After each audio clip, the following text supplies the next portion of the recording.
जम्बू द्वीपे भरतखंडे आर्यावर्ते भारतवर्षे। जम्बू टॉक्स देखने वाले हमारे सभी दर्शकों का बहुत बहुत स्वागत, अभिनंदन। मैं हूं आपके साथ निधीश गोयल, करता हूं आप सभी का यथोचित अभिवादन। आईएनएस विक्रांत, आज के इस वीडियो में मैं दो बातें आपसे करना चाहूंगा।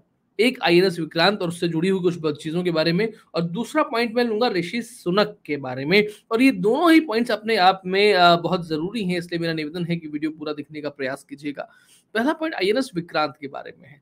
देखिए, भारत में विमान वाहक पोत जो है वो कितने होने चाहिए, कितना उसमें खर्चा होना चाहिए, किस लेवल के होने चाहिए, स्वदेशी किस तरह से होने चाहिए, इसके बारे में बहुत समय से चर्चा चल रही है। और मैं आपको बता दूं कि 1970 का वो दशक भी था जब पीएनएस गाजी ने किस तरीके से हमारे विमान वाहक पोत पर अटैक किया था, और बहुत मुश्किल से हम उसे निकाल करके दूर ले गए थे। और उसके बाद में अपने प्रयासों से पीएनएस गाजी को, जो पाकिस्तान से आया था, उसको हमने डुबो भी दिया था।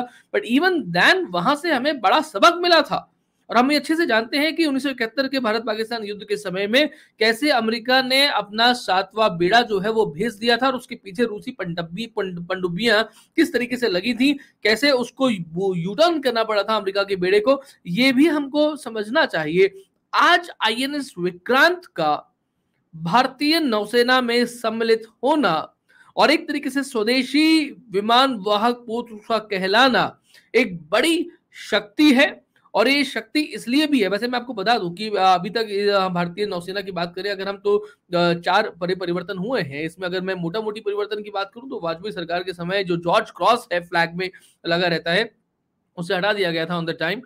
लेकिन यूपीए सरकार आती है, सोनिया गांधी सरकार आती है, तो माइनो सरकार ने जो है वो क्रॉस, चूंकि वो तो एक तरीके से हम लोग मानते हैं कि क्रिश्चियंस गवर्नमेंट थी और इटली से संचालित होती थी। मनमोहन सिंह को सोनिया गांधी संचालित करती थी, और सोनिया गांधी यानी कि इटली से संचालित होती थी। तो उन्होंने जॉर्ज क्रॉस जो है वो वापस लेकर के आए। 2014 में जब मोदी सरकार आती है तो वहां पर सत्यमेव जयते जो है वो लिखवाया जाता है, और अब 2022 में जॉर्ज क्रॉस को पूरी तरीके से हटा दिया जाता है। इवन छत्रपति शिवाजी की जो सील है, द ऑक्टोगोनल शेप में जो है, उसे वहां पर जगह दी जाती है। छत्रपति शिवाजी, जिन्हें हम भारतीय नौसेना का, भारतीय नेवी का जनक के तरीके से कहते हैं, राजेंद्र चोल के बारे में भी हालांकि ये बात कही जाती है, और उनके बारे में पूरा एक स्पेसिफिक वीडियो हम बना सकते हैं अगर हम भारतीय नेवी की बात करें। इन दोनों को, जो दोनों महापुरुषों को, छत्रपति शिवाजी महाराज और राजेंद्र चोल जी को, उसमें हम शामिल कर सकते हैं। छत्रपति शिवाजी महाराज के बारे में कहते हैं कि उनके पास में 500 शिप्स थे। भारतीय नौसेना की अगर हम बात करें, छत्रपति शिवाजी महाराज की बात करें, तो वहां से वो चीज चली है और कैसे आगे बढ़ी है और किस तरीके से हम आज तक पहुंचे हैं। जो 15 अगस्त को प्रधानमंत्री मोदी जी ने जो भाषण दिया था, उसमें कहा था कॉलोनियल माइंडसेट को हमें कैसे खत्म करना है और उसका पूरा को पूरा अंग भंग करना है। वो एक उसमें कील जो है ना वो ठोकी गई है। कॉलोनियल माइंडसेट हम लोग कैसे खत्म करें उसके बारे में कहा गया है। हालांकि दूसरी पार्टीज का, अगर हम कांग्रेस की बात करें, तो उनका तो कहना है कि इसका श्रेय सबको मिलना चाहिए, क्योंकि ये वाजपेयी सरकार के समय शुरू हुआ था। उसके बाद में यूपीए सरकार के समय इसमें कुछ नहीं हुआ, ये अलग बात है। बाद में आपने इसको आगे बढ़ाया, श्रेय सबको मिलना चाहिए। चलिए ठीक है, श्रेय सबको मिले, लेकिन इस बात को भी आपको ध्यान रखना चाहिए कि ये श्रेय जो है वो 2014 के बाद से ही मिलना क्यों शुरू हुआ है।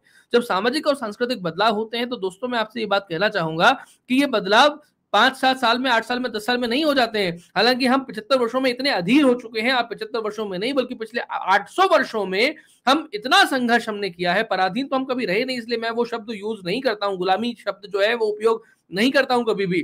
पराधीन हम कभी नहीं रहे, लेकिन इतना संघर्ष हमने किया कि अब हम अधीर हो रहे हैं कि अगर भारत में एक राष्ट्रवादी सरकार आई है तो उसको तुरंत जो है वो सारे काम कर देने चाहिए। लेकिन समझने वाली बात यह है कि सरकार, जो कश्मीर फाइल्स में जो एक डायलॉग था कि सरकार आपकी है लेकिन सिस्टम हमारा है, आज सिस्टम हमारा बन रहा है, लेकिन इस सिस्टम में अभी भी दीमकें जो हैं वो लगी हुई हैं और दीमकें अभी भी उसे चाट रही हैं। ये हमें समझना चाहिए। इसीलिए मैंने कहा, अगर केरल में प्रधानमंत्री जगदगुरु शंकराचार्य जी के जन्म स्थान पर जाते हैं, कश्मीर में जाते हैं, ये बातें जो है वो जो देखिए, जो डिप्लोमेटिक लोग होते हैं ना, जो बड़े कूटनीतिक लोग होते हैं, वो केवल इशारा देते हैं।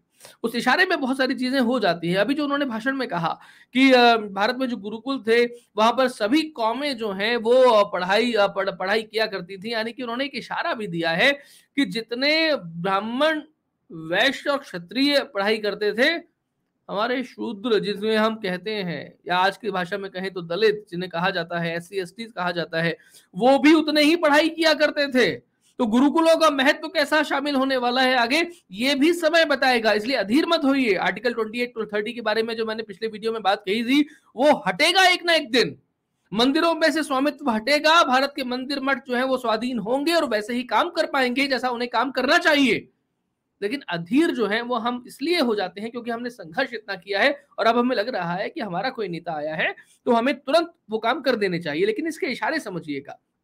पुलवामा का जो हमला हुआ था ना, जब पाकिस्तान ने अटैक किया हमारे ऊपर, और पुलवामा का हमले के बाद में जो एयर स्ट्राइक हुई, जब प्रधानमंत्री ने कहा था कि पाकिस्तान को इसका पूरा हिसाब दिया जाएगा, और ये केवल कड़ी निंदा जैसा नहीं था, पहली बार ऐसा हुआ था। देखिए सर्जिकल स्ट्राइक जो थी ना, surgical strike Pakistan occupied Kashmir जिसे हम पीओजे कहते हैं, वो उसमें हुई थी, उस टेरिटरी में हुई थी जिसे हम अपनी टेरिटरी मानते हैं। अपनी ही टेरिटरी में जो पाकिस्तान ने ऑक्यूपाई कर रखी है, वहां पर हमने सर्जिकल स्ट्राइक की थी जिसे हम उड़ी के नाम से जानते हैं। उड़ी फिल्म भी बनी इसके ऊपर। लेकिन पुलवामा के बाद में जो एयर स्ट्राइक हुई, that was Balakot air strike, यानी कि हमने बॉर्डर लाइन क्रॉस किया था। और ये हिस्ट्री में शायद पहली बार इस तरीके से हुआ कि कोई देश जो है वो दूसरे देश की सीमा के अंदर जाकर के और फिर स्ट्राइक करके आता है। इसने न केवल पाकिस्तान बल्कि चीन को भी हिला के रख दिया था। उसके भी कान खड़े हो गए थे कि आखिर भारत ने ये कर कैसे दिया। और चाइना को भी दूसरा झटका लगता है गलवान में। गलवान वैली की बात को अब इतना आसानी के साथ में मत लीजिएगा। ये कोई छोटा मोटा खेल नहीं है, ये खेल बहुत लंबे हैं और बहुत लंबे तरीके से चल रहे हैं और इस पर सरकारें अपना काम कर रही हैं। लेकिन मैंने फिर कहा, सामाजिक और सांस्कृतिक परिवर्तन कोई 5 7 8 साल में नहीं आते, चाहे आप कितने भी वोट हमें उनको क्यों ना मिल जाए, उसके लिए एक लंबा समय चाहिए।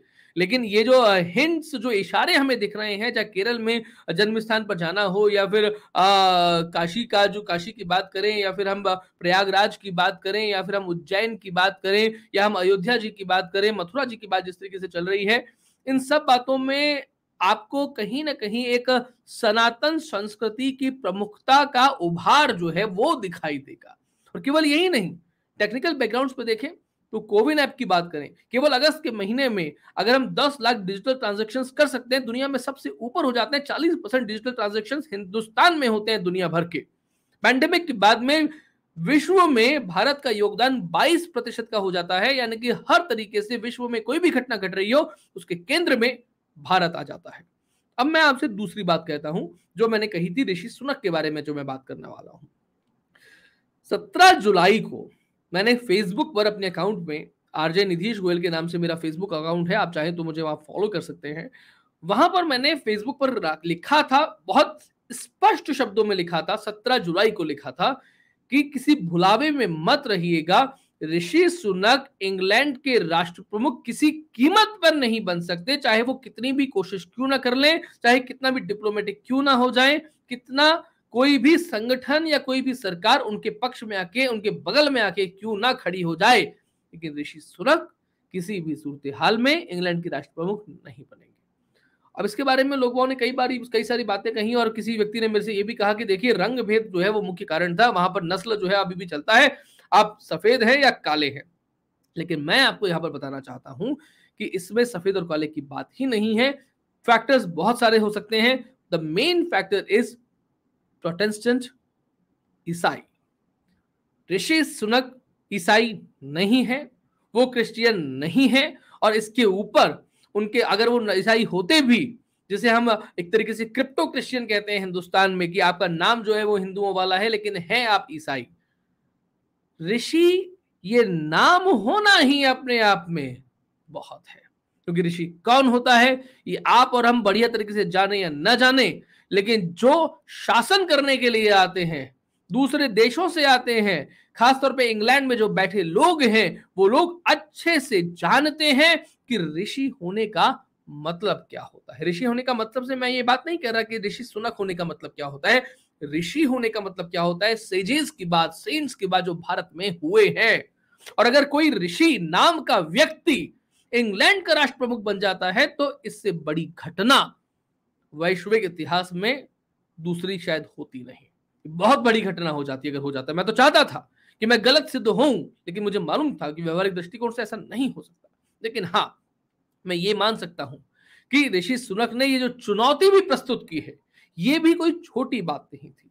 ये चुनौती देना एक तरीके से ईसाइयत की सत्ता को ऋषि सुनक के हाथों चुनौती मिलना, आईएनएस विक्रांत का सामने आना, भारत का दुनिया में किसी भी गतिविधि के केंद्र में रहना, ये भारत के लगातार आगे बढ़ते रहने का the epic centre is Bharat now इसका सूचक है।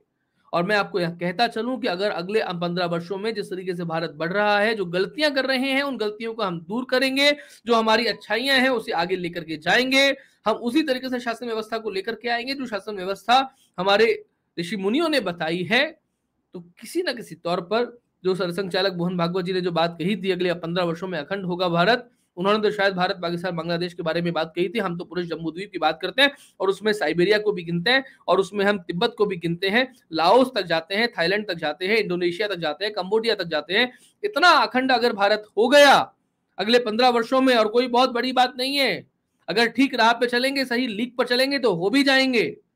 लेकिन अगर हो गया भारत, धार्मिक विभाजन नहीं हुआ जिसकी अटकलें भी लगाई जाती हैं, रिलीजियस डेमोग्राफी की बात की जाती है, लड़ाई है, civil war has been started, गृह युद्ध तो शुरू हो चुका है, आप माने या न माने, लेकिन वो शुरू हो चुका है।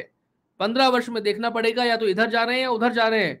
अगर अधोगति गति की तरफ चले गए तो बात अलग है, लेकिन अगर ऊर्ध्वगमन हो गया तो मान के चलिए कि जो ऋषि सुनक इस समय राष्ट्र प्रमुख नहीं बने, इंग्लैंड की ईसाई सत्ता पर भारत का व्यक्ति जरूर बैठेगा।